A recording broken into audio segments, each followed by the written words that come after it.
Assalamu alaikum wa rahmatullahi wa barakatuh. I did make a video a while back about Surah 86 verses 5 to 7, and I believe one of Christian Prince's minions found the content unsettling, so they decided that their master responded to it. In this video I intend to make myself more clear, inshallah. Let's dig right into it. An expression used in Surah 86 verse 7, al-tara'ib, has often been generally translated as ribs, as the expression denotes arched bones. According to Imam Razi in one of his works, he stressed that the very first use of this expression al-tara'ib was in reference to the female anatomy. So there has to be something peculiar to the female anatomy or to the female reproductive system that is encased by this al-tara'ib. Let us look at the anatomical structure of the chest. If this word was supposed to be translated as chest, let us look at the organs encased by the chest. We have the lungs, the heart, the esophagus, the bronchi. Actually, this picture is incomplete. It should include the diaphragm, part of the stomach, gallbladder, pancreas, and part of the liver. These organs in the male chest are identical to organs in the female chest, and there is nothing there responsible for reproduction. Nothing. So there is nothing in the chest that exists only in the female body. Let us then look at the other tara'ib that exists in the body. What you are seeing is a picture of the pelvis.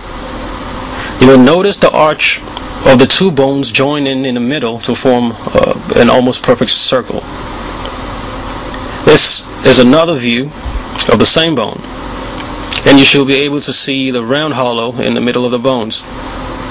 Now let's look at the bone and the organs encased by the bone. That there is a female reproductive system, and we see the ovary, the fallopian tube, and the uterus, which is the medical term for the womb. These organs do not exist in the male anatomy at all. They're peculiar only to the female anatomy. To further prove that this ayah is talking about the pelvis, let's look at the organ without the bone. The system, the organs without the bone. That's the ovary, the fallopian tube, and the uterus. When we zoom in, we have part of the uterus, but the fallopian tube and the ovary are more visible now. Notice the path of movement of the egg from the ovary into the fallopian tube. This is the process of ovulation. And the egg is released from the ovary with a fluid. Note that the egg is released from the ovary with a fluid, as Surah 86 verse 6 states that a fluid is emitted.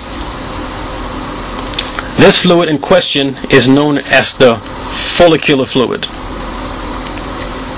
You're going to hear that again in this video, so remember follicular fluid. According to Ibn Kathir, the Prophet ﷺ described what this fluid, this follicular fluid, looks like. And I'll let Christian Prince read it to us. Please listen.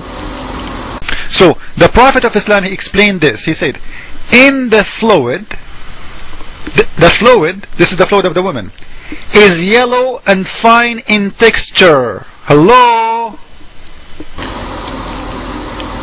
Thank you, Christian Prince. Now I want listeners to paint a mental picture. Let's go to 7th century Arabia and view a man with no formal education, with inability to write, inability to read, no access to labs, no access to hospitals, no access to syringes or surgical equipment. Let's picture him say what Christian Prince has just read to us. Now let's fast forward to our own time. With all the technological advances, the access to numerous research material, access to syringes and surgical equipment, ability to read and write in most cases, and the privilege of a formal education. Let us look at what scientists say about the follicular fluid.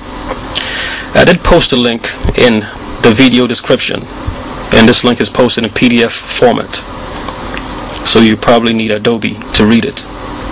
So you can go straight to the page in question. Of the 9 pages, in page 4 of this research article, these scientists describe the follicular fluid, and this is what they had to say. Mind you, this quotation is under the subtopic assessment of increased proteins in the follicular fluid of bovine follicular cyst. And in the 3rd paragraph of that subtopic, and I quote, follicular fluids from normal follicles were generally palish yellow to yellow. End of quote. Did you catch that? Let's go at it again. Follicular fluids from normal follicles were generally palish yellow to yellow. Now I ask you, where did Muhammad ﷺ get this knowledge, if he were not a prophet? A man who could not read, a man who could not write, a man who had passed away 1400 years ago, at a time and in a society where basic formal education was a privilege to very few. I don't mean to be presumptuous, but I believe that many people who are listening to this right now are hearing about the description of the follicular fluid for the first time, except you're into health sciences, or you're aware of this hadith. But 1400 years ago, somebody already knew it and described it in almost the same terms as 21st century scientists. All I can say is Allahu Akbar. My intention for making this video is to strengthen our faith in Allah subhanahu wa ta'ala and deepen our love for the Rasulullah sallallahu alaihi wasallam. And I hope I achieved my aim, and at the same time putting this phony clowns to shame. Christian Prince, Investigate Islam, and his very unintelligent followers. Assalamu alaikum wa rahmatullahi wa barakatuh.